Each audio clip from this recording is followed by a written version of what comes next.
Hello there, this is Emmanuel Edward Tay, a content editor for our student research journal, with another quick tip tutorial.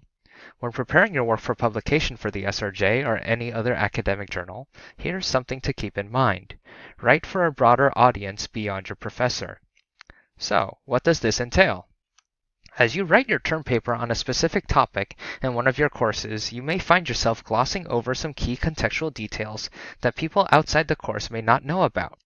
Take, for example, the core course's Info 200, with its final paper as a culmination of a semester's exploration of an information community, or Info 285, with its varied research projects that are dependent on the course's focus. Writing for such a course may be easy enough, especially since you are ultimately writing your paper for your professor, who is more than likely the only one who will read and grade it. You may gloss over the broader context and applications of your synthesis of the existing literature, since you, your course peers, and your professor have spent the whole semester talking about it and are working with shared and assumed knowledge when doing your coursework. Yet, if you were to submit this final paper as is to any academic journal, it's more than likely that the reviewers would make recommendations to encourage you as the author to provide more context and potential broader applications to your arguments and observations. This has been one of my recommendations for revision that I have given in many of my recent manuscript reviews. This is why I recommend keeping in mind, write for a broader audience beyond your professor.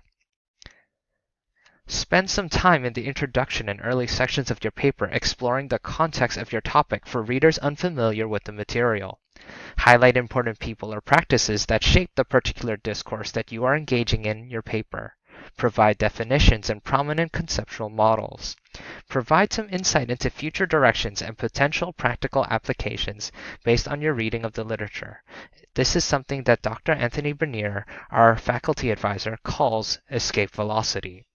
His article is a great read that all interested authors should take a look at.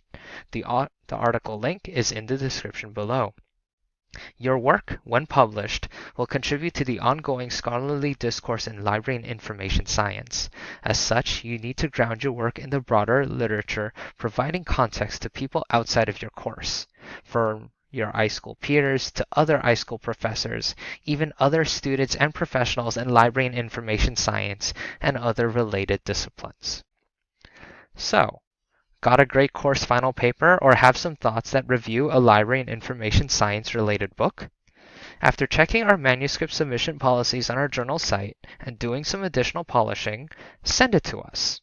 We look forward to reviewing your work.